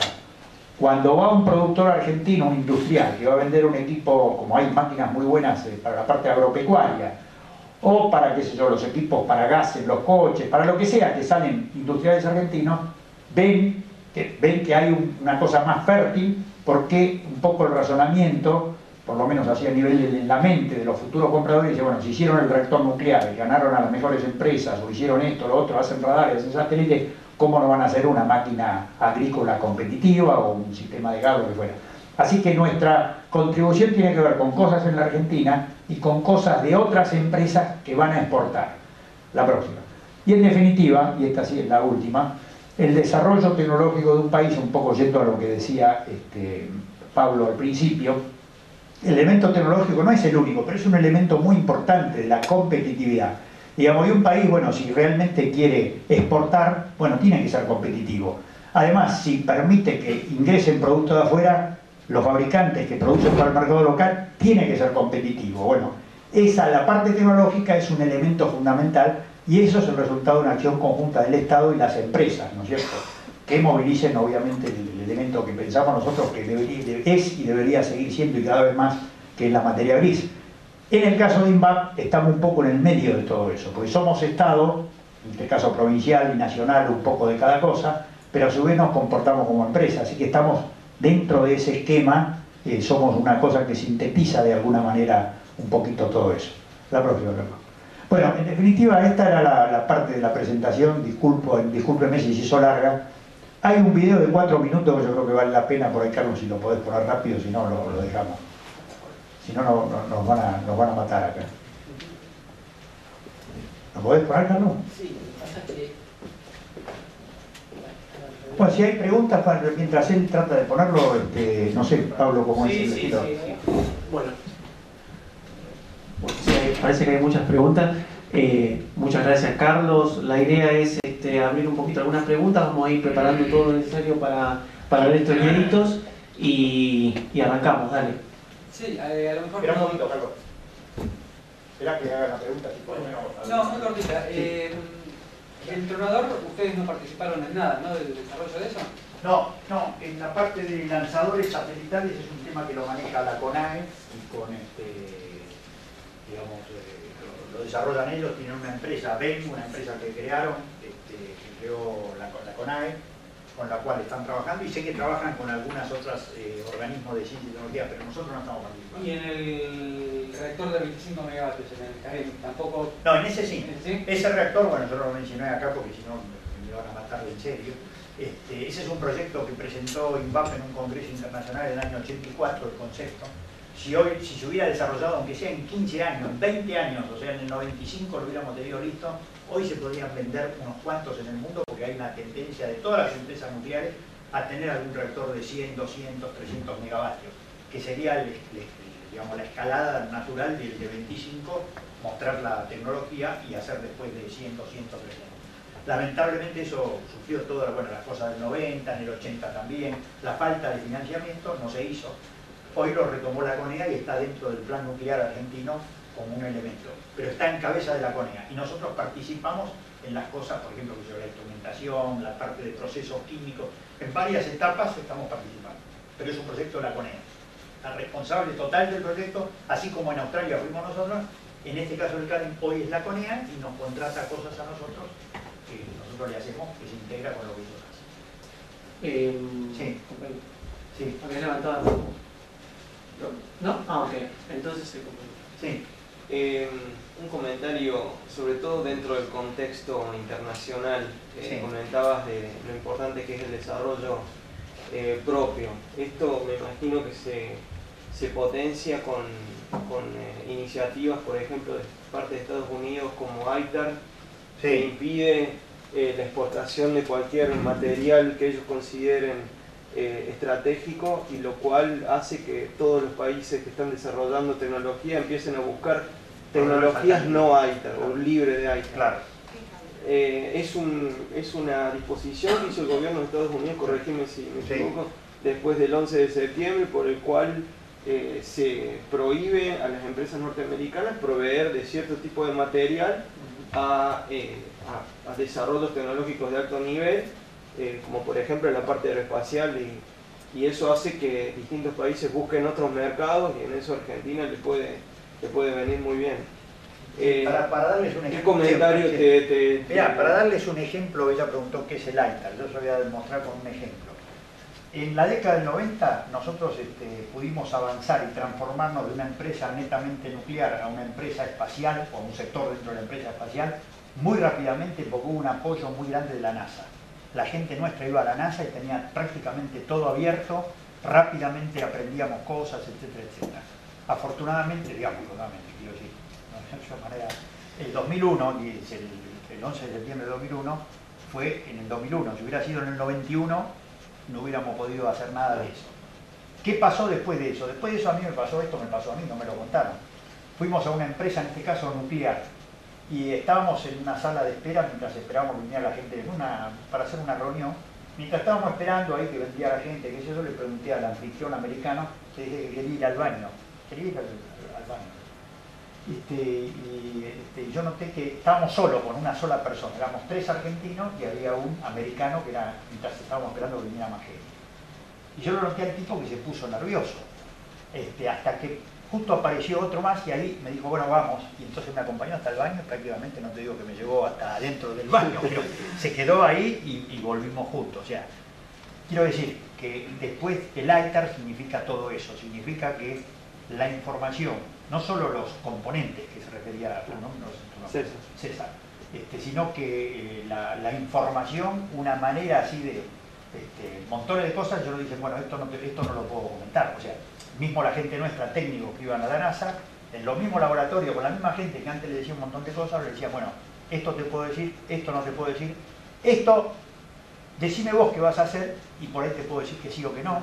Es decir, un montón de cosas que cambió totalmente. O sea, a partir del 11 de septiembre cambió totalmente, mucho más restrictivo todo. Dentro de todo eso, INVAP, como tuvimos esa política de no mentir, tenemos más facilitado que otros países o que otras empresas el acceso a componentes que por ahí de otra manera nos darían mucha más larga, ¿no? Sí. Lo que uno hace cuando quiere alguna cosa así es buscar componentes en otros países que no sean ITAR. Europa, pero por ejemplo se estaba hablando de que Europa también podría ser, sí, cada vez hay más restricciones.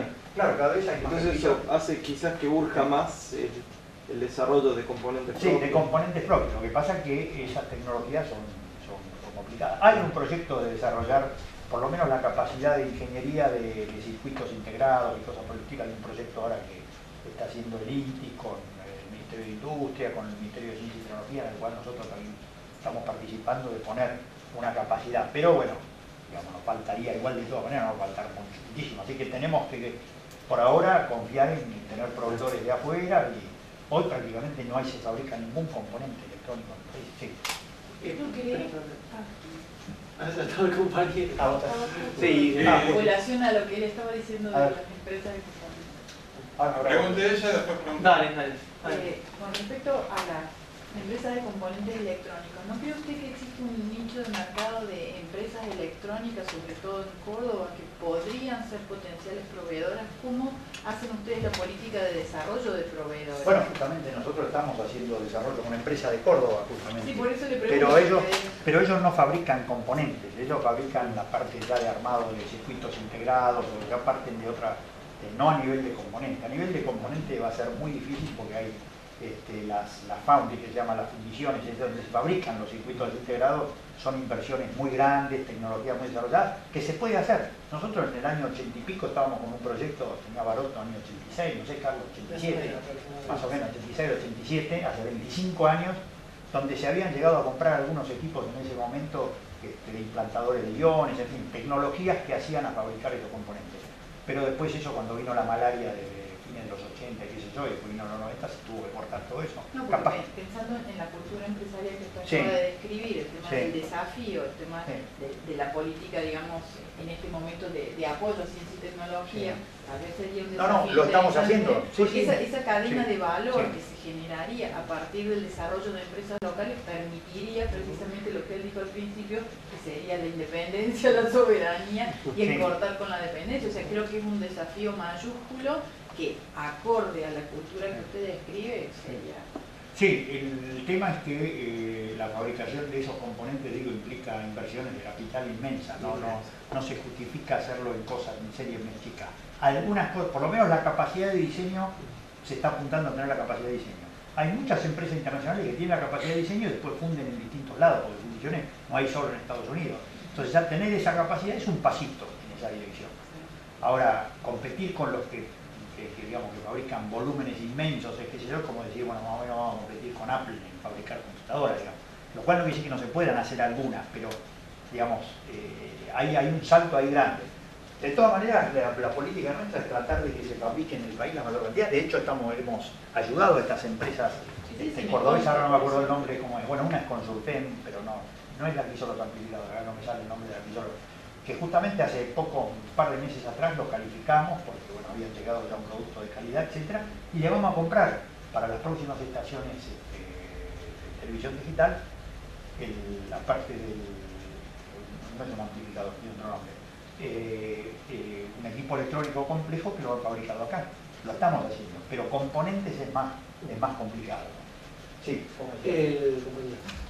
y después un crédito, ¿me parece? En su exposición mostró que la empresa tiene una cultura híbrida. Sí. ¿Sí? Esa cultura híbrida busca clientes, busca ganancias, y también es una empresa mixta, es una empresa del Estado que tiene conciencia social. Una empresa de alta tecnología, como promedio, ¿qué ganancias anuales tiene? En el caso nuestro, por ejemplo, vendemos 200 millones de dólares y tenemos una ganancia por ahí, este año, a ver, te digo exactamente el número, unos 30 millones de pesos, que frente a 1.000 millones es un 3% de las ventas. En el caso nuestro, es del orden de un 3% o 4% de las ventas. O sea, de las ventas de 1.000 millones, 30 millones es el 3%, más o menos, para tener una idea. Pero hubo años que no todos los años hay ganancia, hubo años que hubo pérdida. Es decir, en estos proyectos que implican desarrollos, no es un proyecto de decir, bueno, inclusive a veces uno dice, me voy a hacer la casa y voy a gastar $40.000 o pesos, lo que sea, y termina haciendo una casa que se hacen hace 1000 años, que son ladrillos, que son cosas que yo, termina gastando más. Imagínense en algo que eso lo podemos echar y decirle que vaya a hacer otra cosa. Y en general es muy especializado, se capacita, enseña a otra gente, algún cálculo hace, pero no está produciendo al nivel de lo que él tiene que producir, porque no podemos conseguir proyectos. No lo estás aprovechando al 100%. Claro. Bueno, entonces ese costo, la empresa, como yo le digo, tiene la maldita costumbre de cobrar el sueldo a fin de mes todos los meses. Entonces la empresa tiene que pagar eso. Todo eso hace un gasto de estructura que es mucho más importante que una empresa que puede, que sea una empresa de construcción, salvo el núcleo inicial, la gente, los obreros, los contrata, tiene el fondo de desempleo, se achica y se agranda. Nosotros ¿Hay no algún podemos. proyecto en base a eso que vos lo puedas definir como nuestro mejor fracaso? Porque hay fracasos de los que uno puede sacar enseñanzas. Enseñanzas. Bueno, hay proyectos en los cuales nosotros sabíamos de que teníamos problemas. Por ejemplo, hicimos un proyecto chico, pero que, digamos, no fue un fracaso porque el proyecto salió bien, pero perdimos plata. Perdamos plata, fracaso en el sentido de perder plata. Por ejemplo, para el museo, alguno que fue a Salta y visitó el Museo Arqueológico de Alta Montaña, Maham, que está en la capital de Salta. Es uno de los lugares, dicho sea de paso, de Salta más visitados por los turistas, el Museo de Alta Montaña. Ahí tenían las famosas, le llaman momias, que son los niños de Giulia Iliaco, que son unos, digamos, unas especies de momias, pero digamos, unos niños que fueron encortados con una especie de embalsamamiento natural, por estar a una altura, no sé, de 6.000 metros, hielo, que sería una combinación de humedad, temperatura, etcétera, que se conservaron durante muchos años. Eso los tenían en un congelador cerrado, etcétera. Quisieron hacer un sistema para mostrarlos. Entonces, bueno, nos contrataron, hicieron una licitación, qué sé yo, contrataron. Nosotros sabíamos que por el precio que ellos tenían era muy difícil hacer, pero bueno, perdimos plata, pero bueno, tuvimos que terminarlo. Era un trabajo para un museo, para una provincia, qué sé yo, perdimos plata. Hubo otro trabajo que hicimos ahora para un reactor en Libia, que tuvimos que interrumpirlo por todo el despelote que se armó. Hace poco pudimos mandar las cosas, era mejorar la seguridad de un reactor de investigación que tenía en Libia. También fue una cosa internacional, sabíamos que el precio era muy ajustado y bueno, terminamos gastando más. Hay proyectos que ganamos, que por ahí vamos al margen que calculamos, y hay otros que no, que perdemos. Por suerte, todo lo que conté son proyectos chicos. Chico para nosotros es un proyecto de $1 millón, el de Libia. Pero también era un proyecto que lo contrató Libia, pero no Libia, sino el Organismo Internacional de Energía Atómica, que le presta a Libia o lo ayuda a Libia y nos contrató a nosotros. Entonces no podíamos no cumplir. Ahora estamos tratando de ver, porque hubo razones para algunos de los costos esos, tratar de pelearlo a ver si recuperamos algo. Y hay, qué sé yo, hay otro proyecto que se hizo en la década del 80, que era un sistema de transporte liviano, un sistema especial de transporte para llevar la gente desde Bariloche a Pilcanilleu, que está a unos 60 kilómetros, lo cual era muy costoso, porque había que llevarlo en ómnibus, en tren, en ómnibus, era muy costoso. Entonces, a ver, un sistema liviano que tuviera una especie de... Lo llamaban el tren bala, pero de tren bala no tenía nada, pero ustedes saben, no lo voy a decir a ustedes, ahora que está de moda el tema de lo que instala los medios de comunicación, lo instalaron como el tren bala. El sistema se llamaba STL, Sistema de Transporte Liviano.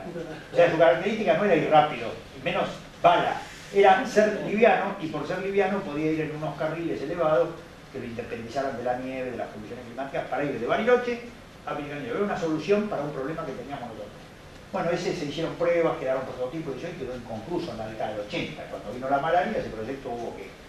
Y como eso debe haber algunos más, no sé, Carlos, vos si por ahí te acordás, pero los que yo más me acuerdo así como grande ese, que se determinó después alguna vez se quiso hacer una aplicación en el parque, en algún parque, porque, por ejemplo, en el Parque Nacional de las Cataratas del Iguazú, era un sistema que transportaba gente 3 kilómetros, pero querían que fuera una cosa así, que no fueran coches que por ahí tiraban, que fuera cerrado, que se iban a hacer, después, bueno, no sé qué hicieron, otros trenes pusieron, no lo sé. Pero en definitiva, como eso debe haber algunas otras cosas más que por ahí ahora me olvido. Bueno, como proyecto fracasado, una licitación en la Universidad Nacional de La Plata de los años 90-97, que era para instalar un proyecto de $70 millones, para instalar, implementar creo que eran 20 carreras de títulos universitarios intermedios, o sea, tecnicaturas universitarias. El concepto era muy lindo porque era en toda la provincia de Buenos Aires, en cada área poner un centro que tuviera que ver con la actividad económica fundamental, que si era en la fruta en San Pedro, técnicos en fruticultura, si era en la planta de fabricación agrícola, de maquinaria agrícola, no sé qué, cerca de Bahía Blanca, en Tres Arroyos, una tecnicatura en eso. O sea, y aparte que tuvieran un comienzo y un fin, que fueran ciclos, no que fuera una carrera que vamos a estar fabricando técnicos en tecnicatura de acá a 100 años más, porque por ahí no hace falta, que a veces pasa esto, que hay carreras que siguen porque empezaron alguna vez y ya no. Entonces, con ciclos horarios, era muy interesante el concepto. Y la llave en mano era hacer diseño académico, instalar las plantas pilotos, si había que poner plantas pilotos, etcétera, etcétera.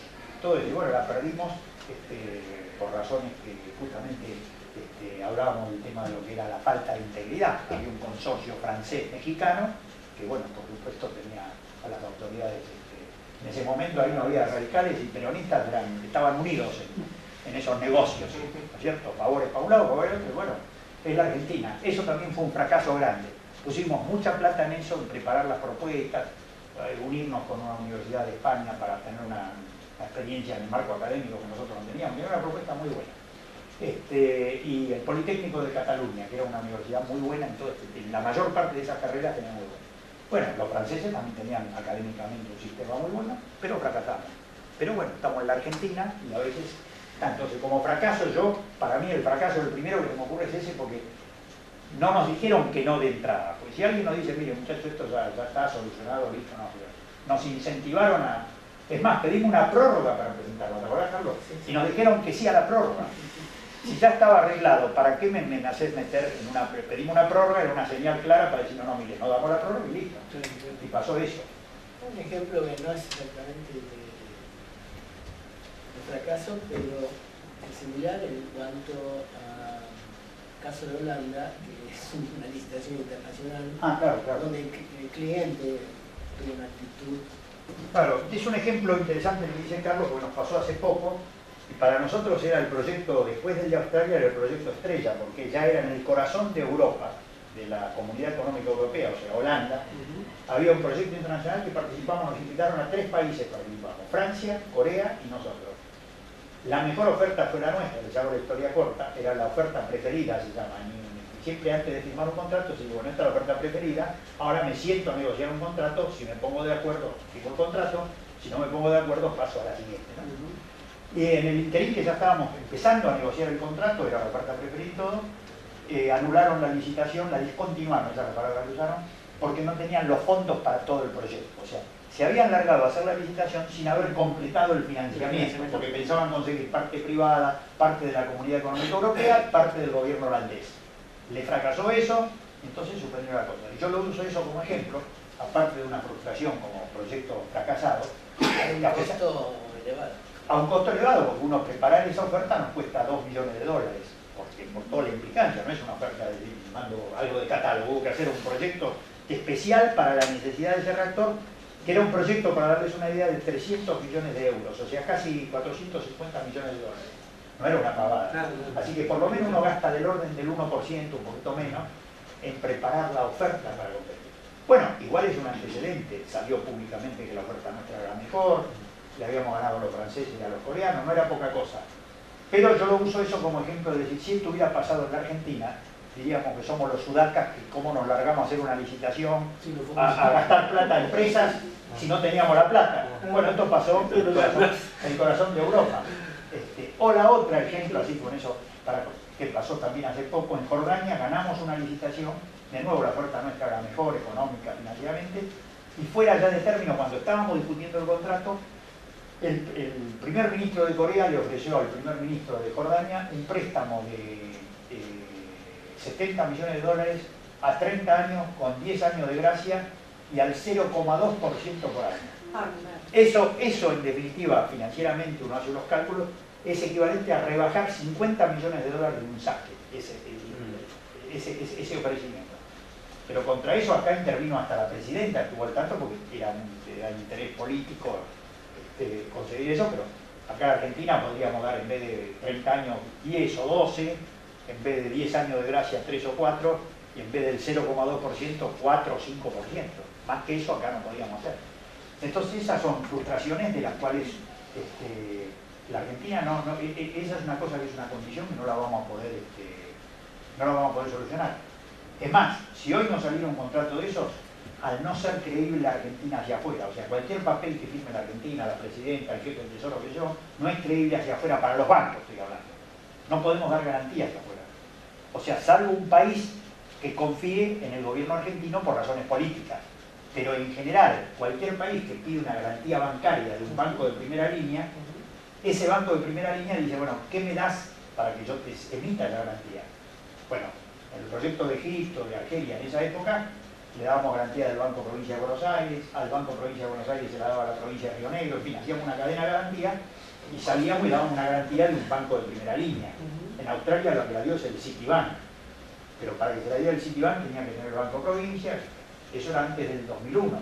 Después de diciembre del 2001, o después de todo lo que vino después, Hoy no podemos, hoy si firmamos un contrato afuera, tenemos una gran dificultad, no sé todavía cómo lo vamos a resolver, en los países que pidan una garantía bancaria, que es por el 10% del contrato. O sea, si firmamos un contrato de 200 millones de dólares, hay que poner una garantía bancaria de 20 millones de dólares.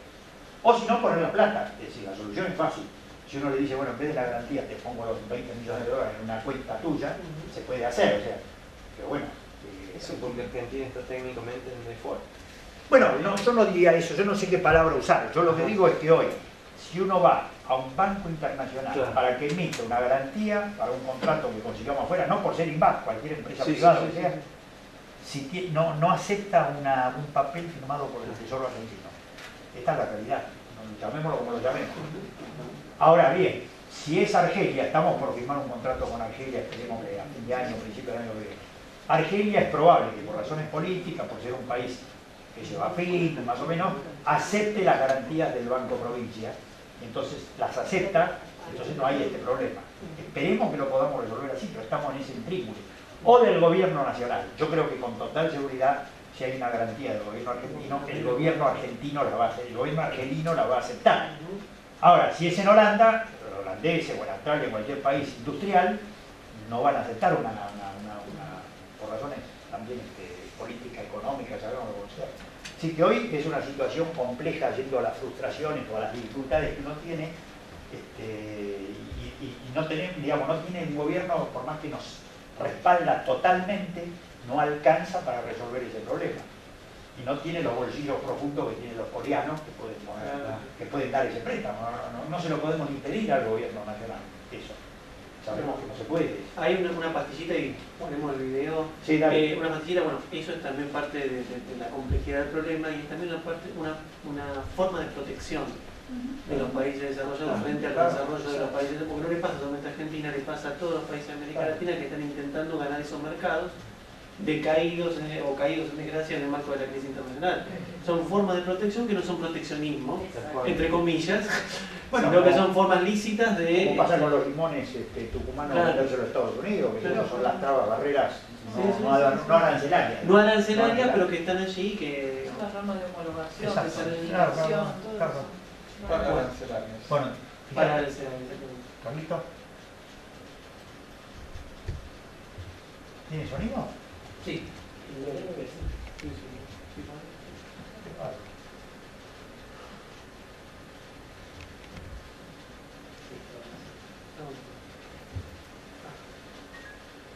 pusiste lo mismo? ¿Una vez? Abajo. Un poquito abajo. No, más abajo. Un poquito más abajo. Ahí. 5, 4, 3, 2, 1. We have ignition and liftoff of Aquarius and the SAC-D Observatory on an international mission to study Earth's salty seas.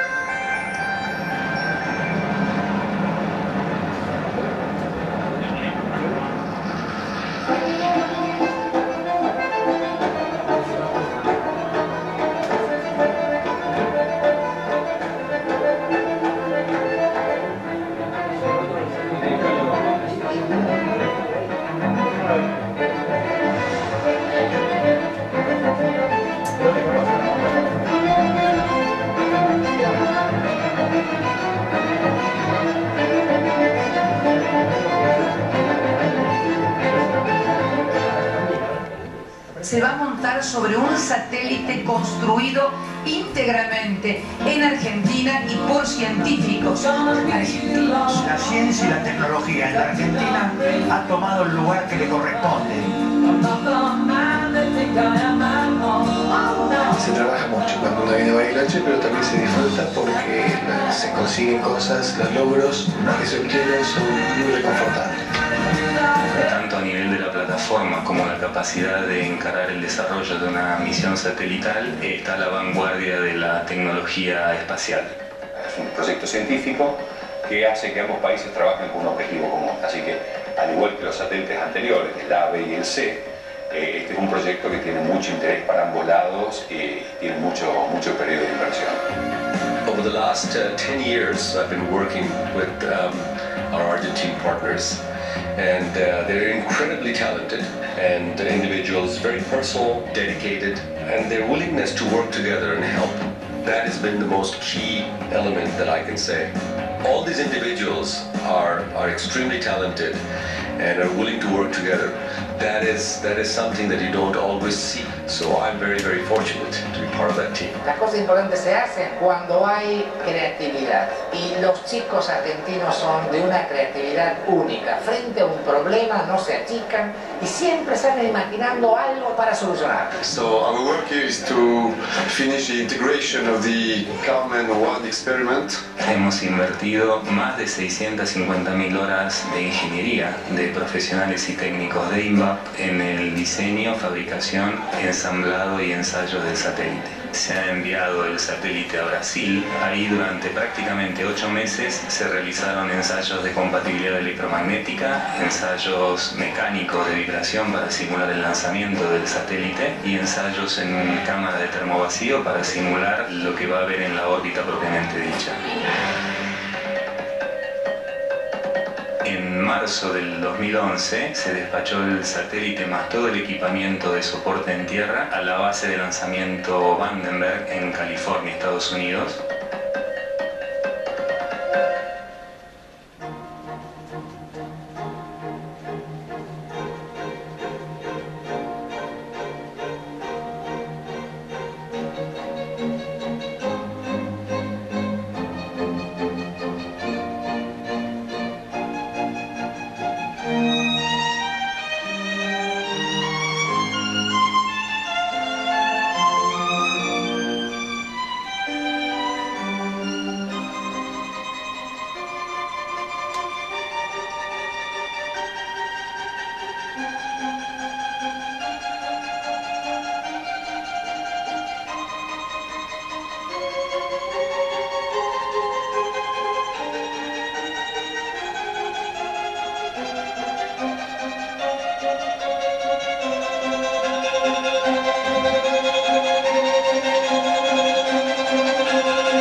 Bueno, no sé si hay más preguntas, yo no tengo problema. Estamos un poco jugados con el tiempo, lamentablemente.